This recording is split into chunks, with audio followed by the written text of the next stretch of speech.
मित्रांनो, सरकारी कर्मचारी आणि पेन्शनधारकांसाठी एक मोठी आणि धक्कादायक अपडेट समोर येत आहे.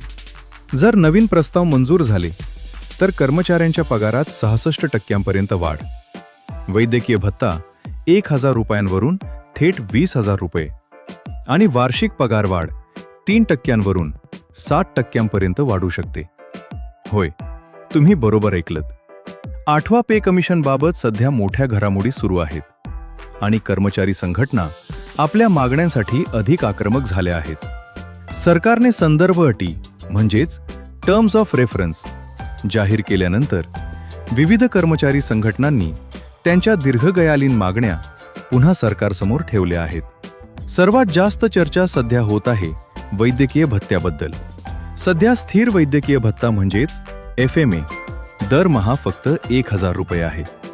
पण कर्मचारी संघटनांनी हा भत्ता थेट 20,000 रुपये दरमहा करण्याची मागणी केली आहे, म्हणजेच जवळपास 20 पट वाढ. ही मागणी विशेषतः त्या कर्मचारी आणि पेन्शनधारकांसाठी आहे जे सेंट्रल गव्हर्नमेंट हेल्थ स्कीम म्हणजेच CGHS सुविधा उपलब्ध नसलेल्या ग्रामीण किंवा दुर्गम भागात राहतात. कारण आजच्या महागाईच्या काळात औषधं, तपासण्या आणि उपचारांचे खर्च खूप वाढले आहेत. त्यामुळे सध्याचा 1,000 रुपयांचा भत्ता अत्यंत अपुरा ठरत असल्याचे संघटनांचे म्हणणे आहे. आता बोलूया सर्वात मोठ्या मुद्द्यावर, फिटमेंट फॅक्टर. 7व्या वेतन आयोगात फिटमेंट फॅक्टर 2.57 होता, पण आता कर्मचारी संघटना 3.25 फिटमेंट फॅक्टर लागू करण्याची मागणी करत आहेत. जर सरकारने हा प्रस्ताव मंजूर केला तर कर्मचाऱ्यांच्या मूळ वेतनात मोठी वाढ होऊ शकते. काही अंदाजानुसार 66% पगारवाढ होण्याची शक्यता व्यक्त केली जात आहे. याशिवाय वार्षिक वेतनवाढीबाबतही मोठी मागणी करण्यात आली आहे. सध्या कर्मचाऱ्यांना दरवर्षी 3% वाढ मिळते, पण ती 60% वाढवण्याचा प्रस्ताव सरकारकडे पाठवण्यात आला आहे. काही कर्मचारी संघटनांचे म्हणणे आहे की वाढत्या महागाईमुळे किमान 5% वाढ तरी आवश्यक आहे, कारण 3% वाढ घर खर्च भागवण्यासाठी फारशी उपयुक्त ठरत नाही. आता पाहूया आणखीन एक महत्त्वाचा प्रस्ताव, कुटुंब युनिट वाढवण्याचा. सध्या कुटुंब युनिटची मर्यादा 3 सदस्यांपर्यंत आहे, पण ती 5 सदस्यांपर्यंत वाढवण्याची मागणी करण्यात आली आहे. याचा सरळ अर्थ असा की कर्मचाऱ्यावर अवलंबून असलेले आई-वडीलही अधिकृतपणे कुटुंबाचा भाग मानले जावेत. जर सरकारने हा प्रस्ताव स्वीकारला तर भत्ते आणि वेतन गणनेवर त्याचा थेट परिणाम होऊ शकतो.